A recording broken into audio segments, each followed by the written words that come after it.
I couldn't find it in myself to be angry at the words beggar. I found myself angry at the silence that followed them. 3 full seconds where 200 people at a country club rehearsal dinner heard my own daughter call me that. And not one fork stopped moving, not one glass stopped clinking, as if the room had simply agreed to let it happen.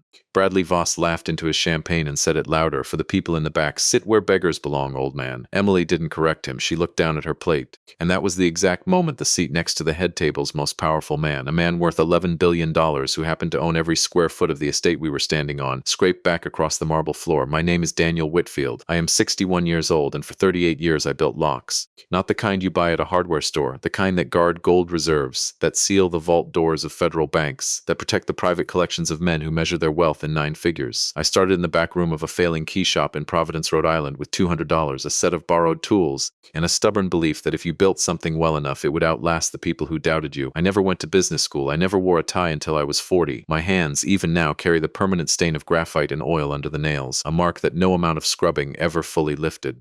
I did not come to my daughter's rehearsal dinner to prove anything. I came because Emily was the only thing in this world I had left that mattered, and I would have sat through worse than an insult to watch her get married. But I am getting ahead of myself, and if you're going to understand exactly how far this went, you need to understand where it started. 3 hours earlier in the gravel parking lot of the Ashford Country Club, I drove up in my truck, a 2009 Chevrolet Silverado with 210,000 miles on it, a crack running diagonally across the windshield that I kept meaning to fix and never did. I parked it at the far edge of the lot, past the Bentleys and the matte black Range Rovers, because some habits from a leaner life never leave you, even when the life itself has changed completely. I stepped out in the same navy blazer I'd worn to my late wife's funeral 6 years earlier, and I straightened my collar in the truck's side mirror before I walked toward the entrance. The invitation tucked in my breast pocket had arrived 2 weeks earlier in a cream envelope with gold foil lettering. Inside it, folded separately, was a smaller note in Emily's handwriting. It didn't say she was excited to see me. It said, "Dad, please just keep things simple tonight. Bradley's family is very particular about appearances." I had read that sentence more times than I wanted to admit, turning it over in my mind on long drives, trying to decide whether it was a request or a warning. By the time I reached the club's front steps, I still hadn't decided. Emily is my only child. Her mother, Susan, died of a stroke when Emily was 23, and in the 6 years since,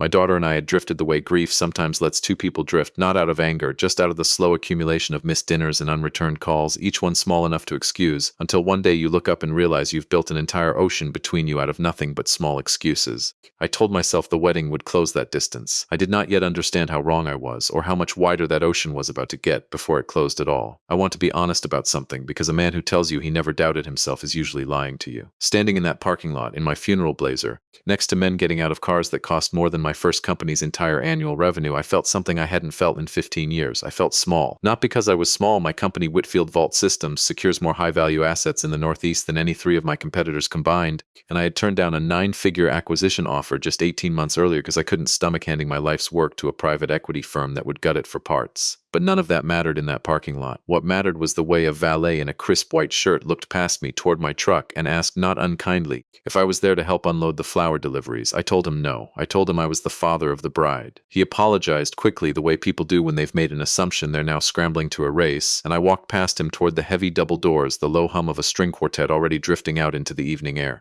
I didn't recognize Bradley Voss right away. I'd only met him twice before, once at a stiff 20-minute dinner in Boston that Emily had rushed through like she was afraid of what might come out of my mouth, and once over a video call I'd mostly spent listening rather than talking. In person, at the top of those stone steps, he looked exactly like what he was trying to be: expensive. Custom charcoal suit, no tie, hair combed back with the kind of precision that takes either a great barber or 40 minutes alone in a bathroom mirror. He had the easy, loose-shouldered posture of a man who has never once in his life worried about the bill. He looked at me the way you look at something that's wandered somewhere it doesn't belong. His eyes went from my scuffed brown dress shoes, the only formal shoes I own, rolled twice, up to my blazer, and settled finally on my face with an expression that wasn't quite disgust but was standing very close to it. "Can I help you find the service entrance?" he asked. He wasn't joking. I understood that immediately from the flatness in his voice. "I'm Emily's father," I said. "Daniel." Something flickered behind his eyes. Not embarrassment, I'd learn later, but recalibration, the fast mental math of a man deciding how much effort a person deserves. He recovered with a smile that didn't reach anywhere near his eyes. Right, of course. Emily mentioned you might be coming as you are." He didn't finish the sentence. He didn't need to. He turned without shaking my hand and called over his shoulder for someone named Marcus to get Mr. Whitfield settled somewhere in the back, near the kitchen. We don't want to crowd the head table. Then he walked off to greet a cluster of young men in identical navy suits, clapping one on the shoulder, laughing at something none of us could hear, already forgetting I existed. "I want you to understand something about men like Bradley Voss." Because I've spent 38 years reading people the way other men read blueprints. A man who is secure in what he has doesn't need to announce it. He doesn't need to perform wealth at a stranger, especially not at the father of the woman he claims to love. Performance is what you do when you're afraid the truth won't hold up on its own.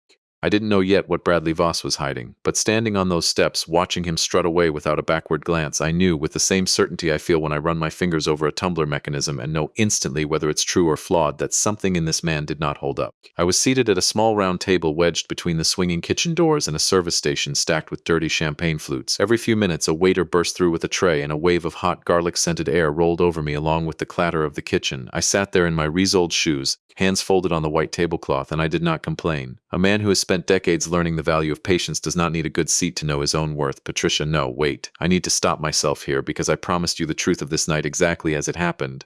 And truth demands I not get ahead of myself with names before their moment arrives. Emily's future mother-in-law, a woman named Corinne Voss, found me at that table 20 minutes into the cocktail hour. She was dressed in ice blue silk, diamonds at her throat that were, I noted immediately out of old professional habit, genuine and well cut. She stopped beside my chair with the particular rigid posture of someone who has rehearsed what she's about to say. "You must be Emily's father," she said, in a tone that made the word father sound like an accusation. I have to say, I do admire a man who doesn't let pride get in the way of showing up. Even dressed like, she gestured vaguely at my blazer. Well, like that. I said nothing. I've learned that silence, held correctly, does more work than most sentences. She reached into a small clutch and produced a folded $100 bill, which she pressed with 2 fingers into the breast pocket of my jacket, patting it twice like she was tucking in a child. "For gas," she said, smiling in a way that had no warmth anywhere in it. "It's a long drive back to wherever you're staying. I do hope you understand we simply can't have anyone thinking Bradley's side of the family doesn't take care of people." She walked away before I could respond, which was, I think, exactly her intention. I took the bill out of my pocket and smoothed the crease against the tablecloth. A young waiter, 19, maybe 20, with the exhausted eyes of someone working his 3rd double shift that week, passed my table balancing a tray stacked dangerously high with dessert plates. I remembered exactly what that felt like. 40 years earlier, I had worked nights sweeping metal shavings off the floor of a locksmith shop in exchange for the chance to learn the trade, surviving some weeks on less than what was folded in my hand right now. I slid the $100 bill under the edge of his tray without a word. He looked down, then up at me, eyes wide, and I put a finger to my lips. He nodded once and disappeared back through the kitchen doors. Money means something different to a man who's had none of it than it does to a woman who's never once had to count it. Corinne Voss would never understand that. I didn't need her to. I want to tell you about the ring next, because it's the detail that told me, more than anything else that night, exactly how deep this went. Emily found me near the floral arrangements about an hour later, and for one brief second, before she remembered where she was and who might be watching, her face did something I hadn't seen in years. It softened, the way it used to when she was small and would run to meet me at the door after a long shift. "Hi, Dad," she said, glancing over my shoulder before she'd even finished the greeting. "You should probably head back to your table. People are starting to." She stopped herself. "I made you something," I said. I pulled a small wooden box from my jacket pocket, mahogany, hand-carved, the wood salvaged from an old vault door I'd decommissioned 20 years earlier from one of my very first commercial contracts. I'd spent 3 weeks sanding it in my workshop, engraving her initials into the lid the same way I used to carve her name into wooden blocks when she was 4 years old and I was too broke to afford real toys. She took it, and for a moment I watched something in her face wobble. Grief, maybe, or memory, or shame. I genuinely couldn't tell which. She tried to fit it into her small clutch. It didn't fit. Her cheeks went red. "Thank you," she mumbled. I'll put it somewhere safe." She never got the chance. Bradley appeared behind her, cologne arriving a full second before he did, and plucked the box out of her hands before either of us could react. He turned it over, inspecting it under the light with an expression of exaggerated theatrical curiosity that was really just contempt wearing a nicer coat. "Did you make this yourself?" He, not unkindly exactly, but in the tone you'd use on a child who'd just presented you with a finger painting. "It's sweet, very rustic." He set it down on a nearby cocktail table and, without breaking eye contact with me, placed his sweating whiskey glass directly on top of the carved lid. "Makes a decent coaster, though." I felt something tighten low in my chest, the kind of anger that doesn't rise to your face because it's gone somewhere deeper and colder instead. I didn't reach for the box. I didn't say a word. I have learned, over 4 decades of high-stakes negotiations, that the man who reacts first is almost always the man who loses. But I noticed something in that exchange that I don't think anyone else in that room caught. As Bradley set his glass down, his hand trembled, just slightly, just for a fraction of a second, the kind of tremor you'd miss unless you'd spent your entire professional life reading the smallest tells in a person's grip, the same tremor I've seen in men standing in front of a vault they suspect suspect somewhere deep down they can't actually crack. I filed it away. I didn't yet know what it meant. I only knew, with the same instinct that has never once failed me across 38 years of reading dishonest men, that Bradley Voss was afraid of something a great deal larger than an old wooden box. The head table sat at the front of the room beneath the largest chandelier in the club, close enough to the small stage that whoever occupied it would be impossible to ignore. 6 chairs, Emily's, Bradley's, Corinne's, Bradley's father's, and 2 more reserved for the men who mattered most to the Voss family that night. Investors, I would later understand,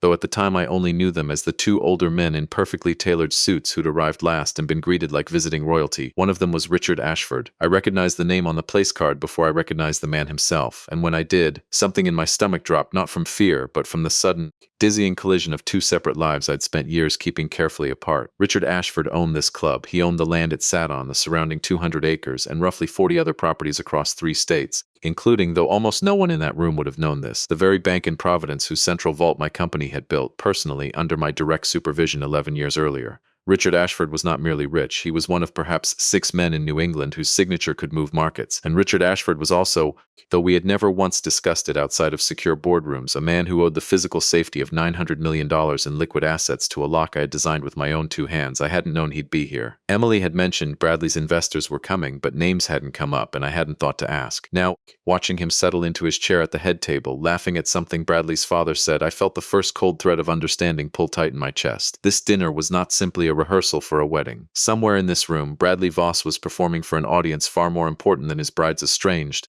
unremarkable father. I sat back down at my table by the kitchen and watched the evening unfold with a very particular kind of attention. The attention of a man who has spent his entire career learning that the most important information in an entity room is never in what people say. It's in what they're afraid you'll notice. Bradley stood near the head table with a glass of champagne, holding court for a small crowd of groomsmen. You know, he was saying, loud enough to carry, closing this Ashford deal is going to change everything for us. Everything. He clinked his glass against one of the groomsmen and grinned toward the head table, clearly hoping Richard Ashford had heard him. I didn't know yet what the Ashford deal was. I would know within the hour, and when I did, the entire shape of the evening would change. A waiter approached Bradley discreetly, holding a small leather folder, the preliminary bar tab I'd learned later. For the private cocktail hour, Bradley had insisted on hosting himself, separate from the club's standard package. Bradley kept his smile fixed for the room as he opened the folder, but I was watching his hands, not his face. His jaw tightened. The color didn't drain from his cheeks so much as retreat, like something pulling back behind his eyes. He signed the bill with more force than necessary and shoved the folder back at the waiter, his smile snapping back into place a half-second too late to be convincing. A man who is actually closing a deal with Richard Ashford does not flinch at a cocktail hour tab. I had built vaults for men worth 10 times what Bradley claimed to be worth,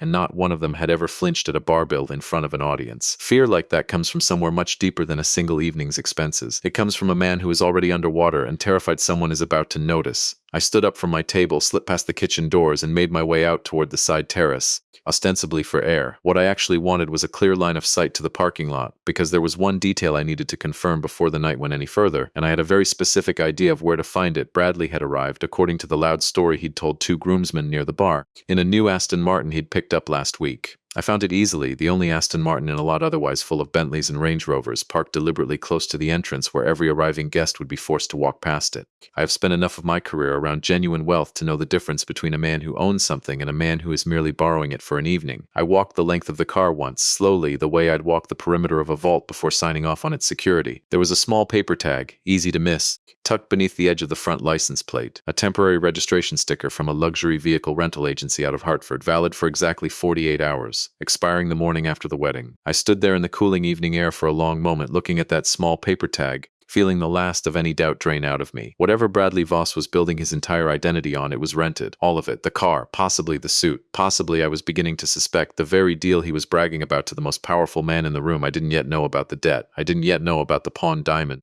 or the forged signature, or the men who were at that very moment less than a mile away waiting for a phone call about money Bradley Voss did not have. I only knew, standing alone in that parking lot with the string quartet drifting faintly through the open club doors behind me, that my daughter was about to marry a man built entirely out of borrowed things, and that somewhere inside that building, without knowing it yet, Richard Ashford was sitting at the head table of a wedding funded by a lie large enough to eventually take down everyone standing near it. I walked back inside. The dinner service was beginning, and within 20 minutes my daughter would stand up in front of 200 people and call her own father a beggar. The dinner service began with the particular choreography of expensive events, servers moving in perfect synchrony, each course arriving and vanishing with a precision that made the whole room feel like a machine designed to reassure its guests they had spent their money well. I sat at my small table near the kitchen doors, working through a plate of food I barely tasted, listening to the low roar of 200 conversations I wasn't part of. Emily's toast came just after the main course, when a server tapped a spoon against a champagne flute and the room settled into the particular expectant hush that precedes speeches at events like this. Bradley stood first, tapping his own glass, though no one had asked him to. He thanked the club, thanked his parents,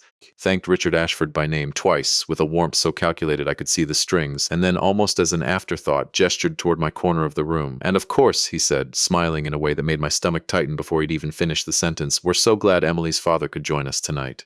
It's a real testament to how far this family has come that we can open our doors to absolutely everyone, no matter where they're coming from." A few polite laughs rippled through the tables closest to him. Not cruel laughs, exactly. Worse than that, the easy, thoughtless laughter of people who don't even register the cruelty because it's been dressed up as charm. I kept my face still. I have sat across boardroom tables from men trying far harder than Bradley Voss to unsettle me, and none of them had ever managed it. Emily stood next. She had a small card in her hand, and I watched her hands shake slightly as she unfolded it, watched her throat work as she swallowed before she began to speak. For 1/2 of 1 second, her eyes found mine across the room, and something passed over her face that I recognized instantly, because I had seen it 1,000 times when she was small. The look of a child caught between two versions of the truth, trying to decide which one was safer to tell. She looked away first. "I want to thank everyone for being here," she said, her voice steadier than her hands. "This has been such an incredible few months, planning everything with Bradley's family, seeing how much love and support surrounds us." She paused. Her eyes flicked, just briefly, toward Corinne Voss, who was watching her with an expression I can only describe as expectant, the way you watch a dog you've spent weeks training a trick. "It hasn't always been easy," Emily continued.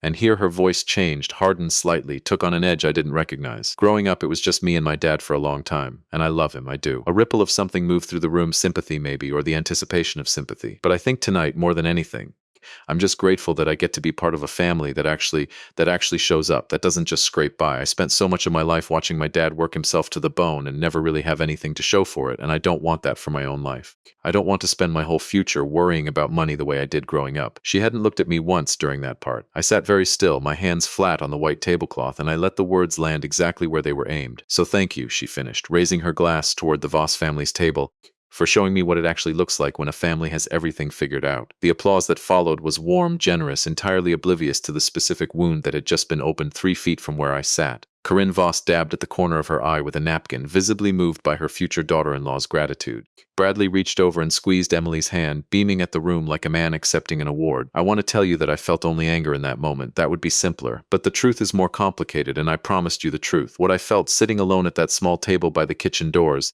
was something closer to grief, the specific grief of watching someone you raised rewrite the story of her own childhood into a cautionary tale and understanding that she believed every word of it." Emily hadn't lied up there. Not exactly. She'd simply forgotten, or been taught to forget, that the man who scraped by, who worked himself to the bone, who never seemed to have anything to show for it, had done so on purpose, had chosen deliberately, year after year, not to let her know what he actually had, because I had watched money change people I loved, and I had wanted, more than almost anything else in this world, for my daughter to grow up believing that her own worth had nothing to do with a number in a bank account. I hadn't hidden my wealth to punish her. I had hidden it to protect her. Standing at the edge of that realization, watching her accept applause for a version of me that had never actually existed, I understood for the first time exactly how badly that protection had backfired. I didn't get the chance to sit with that thought for long. Bradley, still riding the warmth of the applause, turned his attention back toward my table with the particular restlessness of a man who has decided the evening isn't finished giving him what he wants. "You know," he said, loud enough that the nearest tables quieted to listen, "I actually think it's a beautiful thing having Daniel here tonight. Really." He walked toward me as he spoke, champagne glass in hand, his groomsmen trailing a half-step behind like an entourage assembled for exactly this moment. "It's a reminder, honestly, of how far Emily's come, how far this whole family's come." He stopped in front of my table. Up close, I could see a faint sheen of sweat at his hairline that hadn't been there an hour earlier, could see the slight, telltale dilation in his eyes that comes from a man who has had exactly enough alcohol to feel bold and not quite enough to lose his footing. "I just think," he continued, and here his voice shifted, took on the theatrical cadence of a man performing for a much larger audience than the one directly in front of him, "that it's important, on a night like this, that we don't forget where people come from. That we show a little charity." He set his champagne glass down on my table with exaggerated care, and then without warning picked up the small plate in front of him, a slice of the rehearsal cake, dense and dark, thick with buttercream, and extended it toward me like an offering. "Here," he said, "on the house. We wouldn't want people saying we let the bride's father go hungry." I looked at the plate. I looked at him. I did not reach for it. Something in my stillness seemed to irritate him more than any refusal could have. I've noticed over the years that men like Bradley Voss are far more unsettled by silence than by argument, because silence gives them nothing to perform warm against. His jaw tightened, his smile thinned at the edges. "Come on," he said, and his voice dropped, lost some of its practiced warmth, became something flatter and meaner underneath. "Sit where beggars belong, old man." The room went silent so completely, so suddenly, that I heard the string quartet's bow scrape against a violin string in the corner, a small, discordant sound that seemed to hang in the air far longer than it should have. 200 people, and not one fork moved, not one glass lifted. A waiter froze mid-step near the kitchen doors, tray balanced on his shoulder, eyes wide. I looked past Bradley, toward the head table, toward my daughter. Emily's face had gone pale, her mouth opened slightly as if she meant to say something and then closed again. She did not stand, she did not correct him. She looked down at the tablecloth in front of her, and in that single motion, that small, deliberate lowering of her eyes, I understood exactly how far this had gone, and exactly how alone I was standing in that moment. I want to be honest with you about what I felt in the 3 seconds of silence that followed, because I think it matters. I did not feel humiliated. I have built too much, survived too much, buried too much, to be undone by a slice of cake and a cruel word from a boy who did not yet understand what he was standing in front of. What I felt was something colder and clearer than humiliation. I felt certainty. The last small, stubborn doubt I'd been carrying all evening. The part of me that had wanted,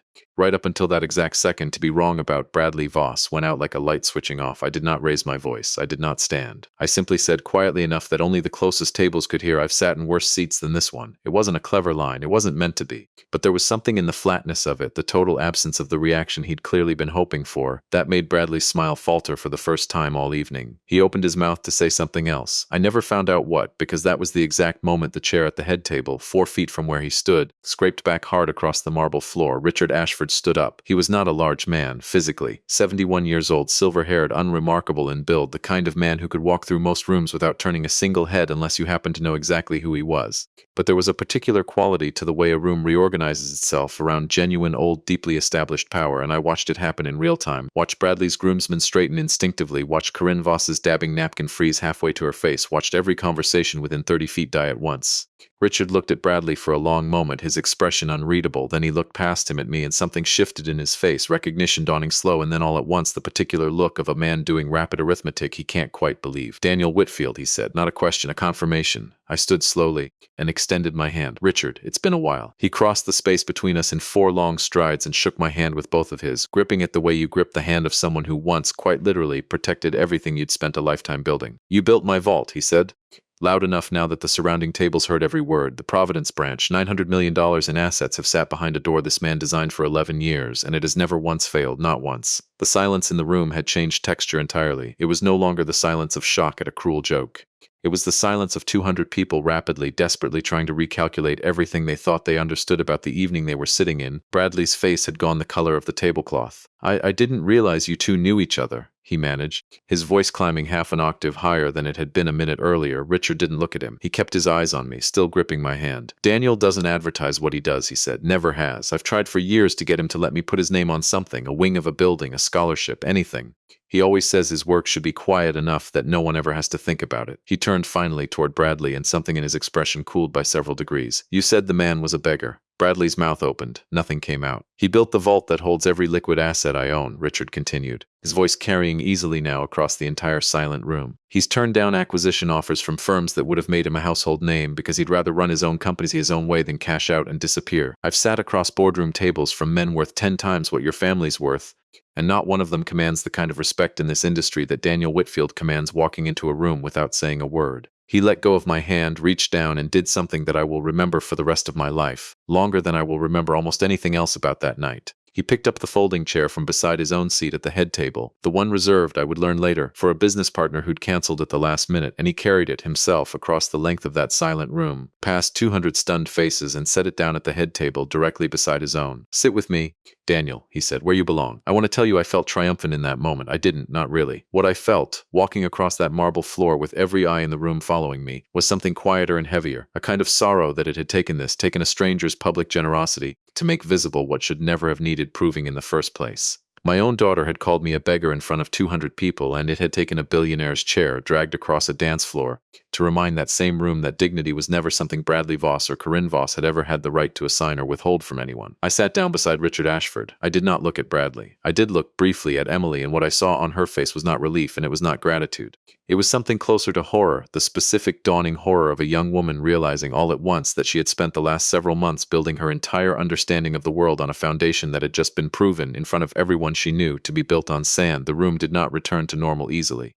Conversations restarted in fragments, in whispers, in the particular hushed urgency of people who have just watched something happen that they will be discussing in cars and kitchens for weeks afterward. Somewhere near the bar, I saw two of the older men who'd arrived with Richard, the investors Bradley had been so eager to impress, exchange a long look, and then quietly, without fanfare, one of them pulled out his phone and stepped toward the terrace doors. Corinne Voss recovered first, the way people like her always do, smoothing her expression back into something presentable and rising from her seat to make her way toward the head table with the particular urgency of a woman rapidly recalculating an entire social strategy. But before she'd taken more than 3 steps, Richard raised a hand, not unkindly, but firmly enough that she stopped where she stood. "Not yet, Mrs. Voss," he said. "I have a few questions for your son first, and I think Daniel here might have a few of his own." Bradley was still standing where he'd been left, the slice of cake still in his hand, forgotten now, buttercream beginning to soften and slide toward the edge of the plate. He looked, for the first time all evening, exactly like what he actually was underneath the tailored suit and the borrowed car and the practiced charm. A very frightened young man who had just watched the entire architecture of his life begin, publicly and irreversibly, to collapse. I picked up my water glass, took a slow, deliberate sip, and set it back down. Whatever came next, I intended to watch it unfold from exactly the seat I'd just been given. "Bradley," Richard said, his voice conversational now, almost gentle, which somehow made it more unsettling than if he'd shouted. "Tell me about this Ashford deal you've been mentioning to my associates all evening. I don't recall signing anything." The silence that followed was, if anything, even more complete than the one that had followed the word beggar. 200 people who had spent the last hour eating wedding cake and sipping champagne were now watching, with the same rapt, uncomfortable attention you give a car accident, as the foundation of an entire evening began, very quietly and very publicly, to crack. I settled back into the chair Richard Ashford had personally carried across the room for me, and for the first time all night, I let myself feel something close to steadiness. Whatever Bradley Voss had built his life on, it was about to be tested in front of the one room in the world he could least afford to fail in front of, and I intended to see exactly how far the cracks would go. Bradley's mouth worked for a moment before any sound came out. It's still finalizing the paperwork," he said. "These things take time, obviously, with the lawyers and the—" "What things?" Richard said. 2 words, flat. He wasn't performing for the room anymore, and the absence of performance in his voice made it land harder than any shout could have. "The acquisition," Bradley said. "The commercial property on." "I haven't authorized an acquisition in 6 months," Richard said. "And I certainly haven't authorized one with a firm I've never heard of, run by a man I met for the first time tonight." A murmur moved through the nearest tables. Corinne Voss took a step forward again, opened her mouth to intervene, and Richard didn't even look at her this time, just lifted 2 fingers slightly off the table, and she stopped. The way people stop when they've learned, somewhere in their bones, exactly whose room they're standing in. I watched Bradley's hand, the one still holding the cake plate, begin to shake. Not the small, controlled tremor from earlier in the evening. A real shake, the kind that comes from somewhere much deeper than social embarrassment.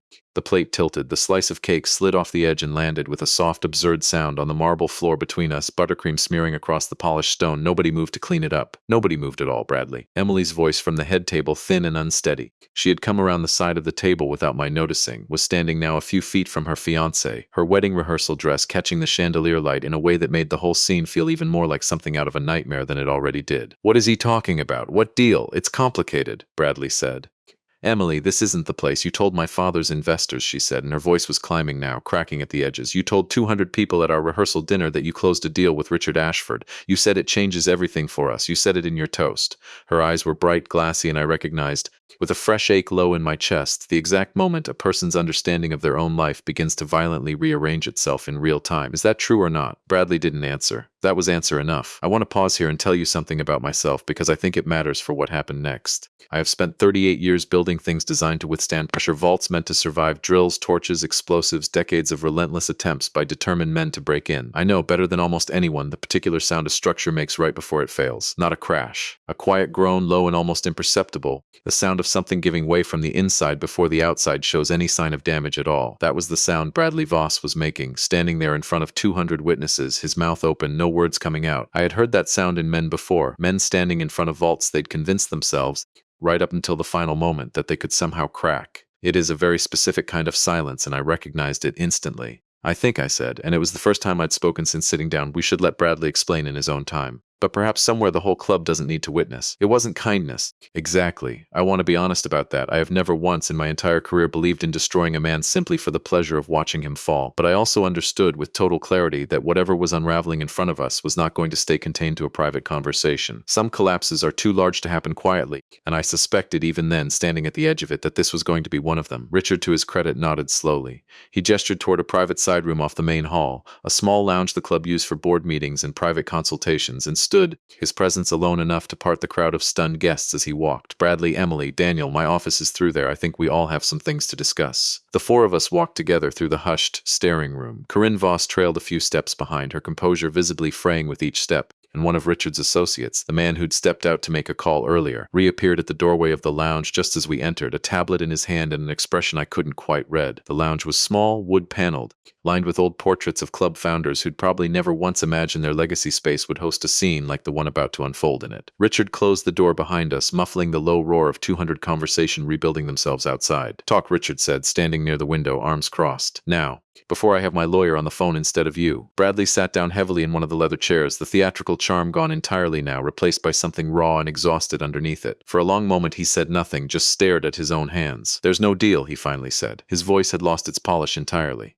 "There's no acquisition. I made it up, all of it." Emily made a sound, small and strangled, and sat down slowly in the chair beside him, as far from him as the small space allowed. "Why?" Richard said, not gently. "Because I needed it to be true," Bradley said, and something desperate crept into his voice now. The tone of a man who has been holding a structure together with both hands for so long that he's forgotten how to do anything else. "I needed people to believe it, at least for a little while. Long enough to—" He stopped himself. "Long enough to—" "What?" pressed. Bradley didn't answer. I watched Emily's eyes move to his hand, resting on the arm of the chair, and something in her expression sharpened. "Where's your watch?" she said quietly. "The one your father gave you. You've been wearing it every day since I met you." Bradley didn't answer that either, and I watched the last of Emily's disbelief curdle into something colder. I hadn't planned to speak, but I found myself reaching into my jacket pocket where I'd tucked something earlier that evening without quite understanding why I'd bothered. A habit, I suppose, from decades of never walking into an important room without carrying every piece of relevant information I could gather beforehand. I pulled out a folded printout, the temporary rental registration I'd photographed on my phone in the parking lot and had, out of old professional instinct, emailed to myself and printed at the front desk while the servers were clearing the appetizer course. "This might help move things along," I said, setting it on the small table between us. Bradley looked at it. His face, already pale, went several shades whiter. "You went through my car," he said. "I walked past your car," I said. The registration was visible from the sidewalk. Any man who's spent his career around genuine wealth knows the difference between something owned and something borrowed for 48 hours. I kept my voice even, almost gentle, though I felt nothing gentle underneath it. "The Aston Martin is a rental, Bradley. Out of Hartford. It expires tomorrow morning, a few hours before you're meant to say your vows." Emily picked up the paper, read it twice, and set it back down with hands that had gone very still. "There's more, isn't there?" Richard said. It wasn't a question. Bradley's shoulders dropped all at once, like something had finally given way completely. When he spoke again, his voice had lost every last trace of the man who'd stood at the head table an hour earlier, boasting about billion-dollar deals. "I owe money," he said. "A lot of money. Not to a bank." The room went very quiet. "How much?"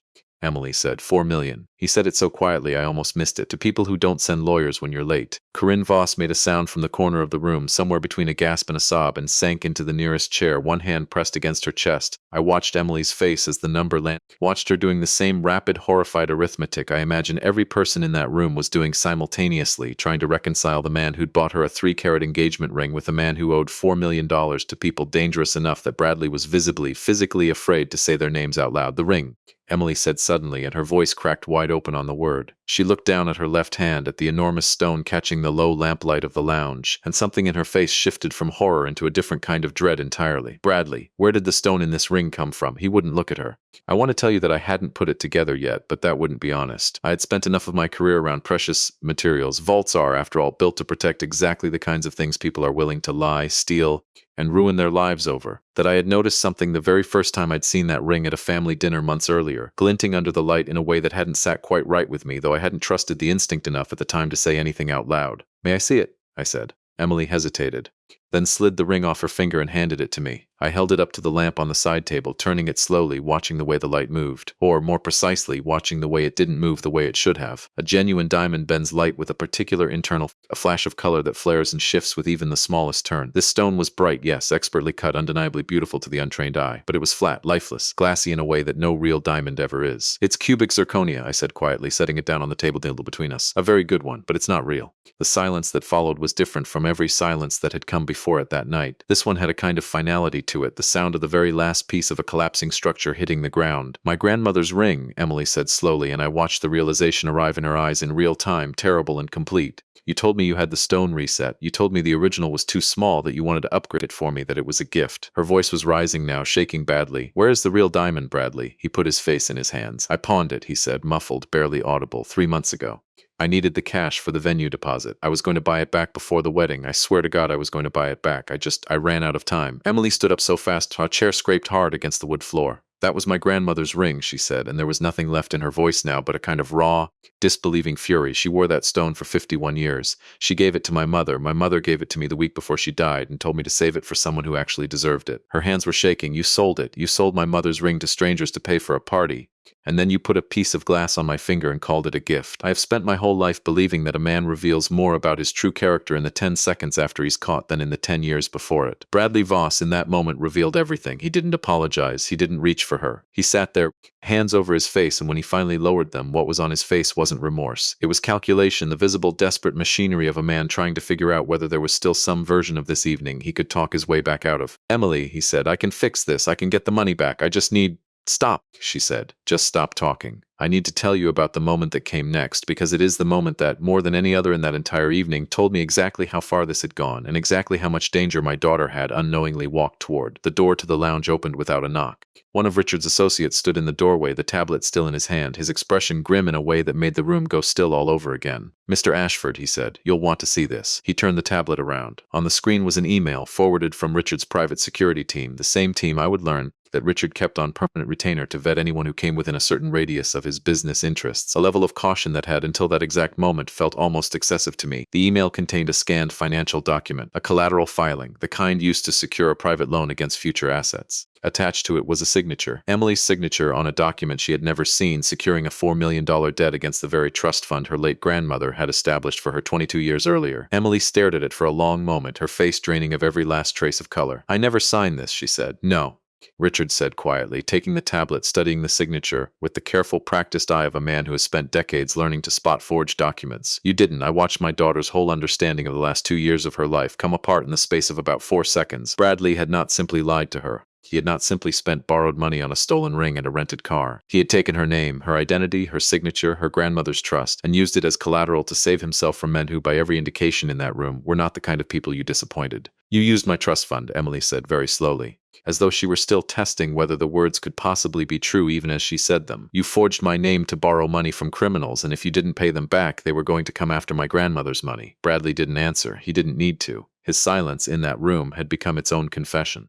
I felt something settle in me then, cold and absolute, the particular clarity that comes to a man only a handful of times in his life, the clarity of knowing, with total certainty, exactly what needs to happen next, and exactly what he is capable of doing to make it happen. I have built vaults for 40 years because I believe, more than almost anything else, in the idea that some things deserve to be protected absolutely, without compromise, without exception. I had spent Emily's entire childhood quietly protecting her from a world I understood better than she ever would, protecting her from men who see a person's worth as a number, from the particular corrosion that happens to people who grow up believing money changes who they are. I had failed in some ways to protect her from exactly that corrosion finding its way into her life anyway, disguised as love. I was not going to fail to protect her now. Richard, I said, and my voice came out steadier than I expected, carrying the particular weight I usually reserve for closing a 9-figure contract. I need to make a phone call. And I think, before this night is finished, you and I are going to need to have a very different kind of conversation about exactly what Bradley Voss has been doing with your name, and mine, in rooms neither of us were in. Richard looked at me for a long moment, and something passed between us, the wordless understanding of two who have spent their entire lives learning exactly how to dismantle things that were never built to last. Take the room next door, he said. Take whatever you need. I stood, buttoned my jacket, and walked toward the door. Behind me, I heard Emily's voice, small and broken, asking Bradley one last question I don't think either of them expected the answer to. Was any of it real? She said. Any of it at all. I didn't wait to hear his answer. I already knew what it would be. I stepped into the empty room next door, pulled out my phone, and dialed the one number I kept for exactly this kind of night. A night when quiet, careful men needed to move very quickly and very precisely before someone with far less patience than I had got to Bradley Voss first. I stepped into the empty room, closed the door, and stood for a moment in the sudden quiet, listening to my own pulse instead of 200 conversations rebuilding themselves down the hall. Then I dialed a number I had used perhaps a dozen times in 11 years, always for exactly this kind of situation. Quiet, precise, and moving faster than the danger it was meant to outrun. Marcus Reyes answered on the second ring. He had been my head of corporate security and general counsel since I sold my first small chain of vault installations to fund the larger company, and in all that time I had never once called him after 9 at night unless something required both his legal mind and his considerably less legal instincts. Daniel, he said, it's late for you. I need you to find out who's holding a $4 million debt against a man named Bradley Voss, I said, private lender, not a bank. Aggressive collection practices. I need a name within the hour, and I need to know exactly how deep it goes. There was a pause on the line, the particular pause of a man already reaching for a second phone. Give me 20 minutes. I ended the call and stood by the window looking out over the dark golf course stretching beyond the club's back terrace, the sprinklers ticking on somewhere in the distance. I thought about Emily as a little girl, 4 years old, sitting on the floor of my workshop sorting brass shavings into a coffee can because she liked the sound they made, completely unaware that the man teaching her to sort metal by weight was quietly building something that would someday be worth more than she could imagine. I had wanted, more than anything, for her to grow up believing that a person's value had nothing to do with what they owned. I had never once considered that the same silence meant to protect her from greed would leave her defenseless against someone else's. My phone buzzed 19 minutes later. His name is Anatoly Fedorov, Marcus said, without preamble.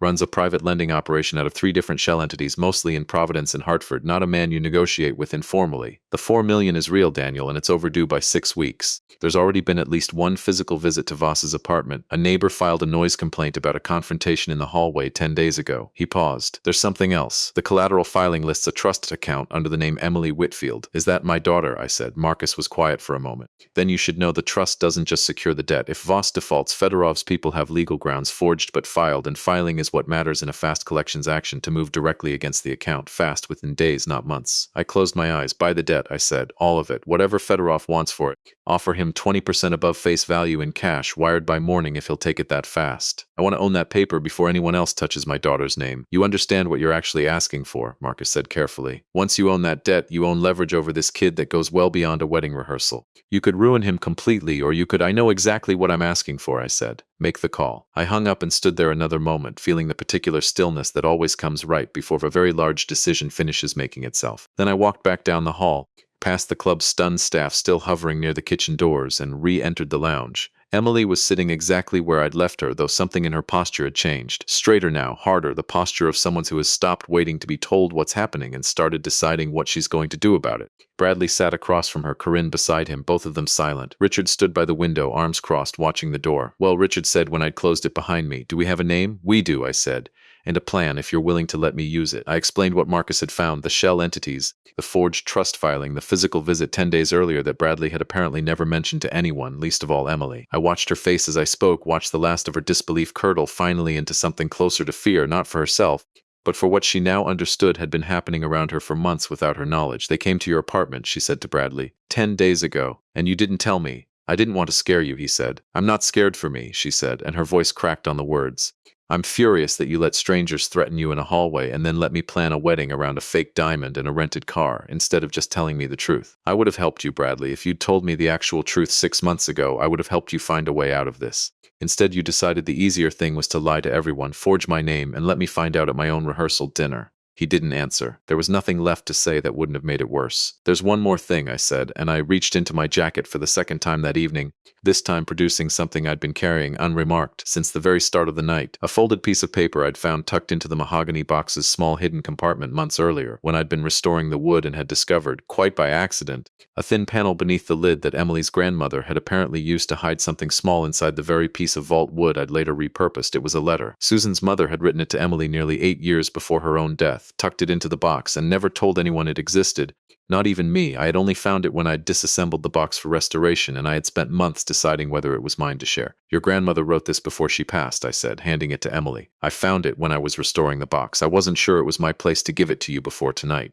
I think it might be now. Emily unfolded the paper with hands that were shaking again, for an entirely different reason this time. She read in silence for a long moment, her eyes moving slowly down the page, and when she looked up, there were tears standing in her eyes that had nothing to do with Bradley Voss at all. She says, Emily read aloud, her voice unsteady, I'm giving you this ring not because it's valuable, though it is, but because your grandfather worked 11 years overtime to buy it for me when we had nothing else. I want you to remember when you're older that the people who love you quietly without needing you to see the cost are the ones worth building a life around. Don't ever let anyone convince you that loud love is the same thing as real love. It rarely is. The room had gone very still. Even Corinne Voss, who had spent the entire evening performing one version of composure or another, so sat with her hand pressed against her mouth, silent. Emily folded the letter carefully and looked up, first at Bradley, and then for a long moment at me. She wasn't talking about you, she said quietly. Was she? She was talking about Dad. I didn't answer that. I didn't need to. My phone buzzed again. I stepped a few feet away and answered quietly. It's done, Marcus said. Fedorov took the offer. Cash above face value moves fast with men like that.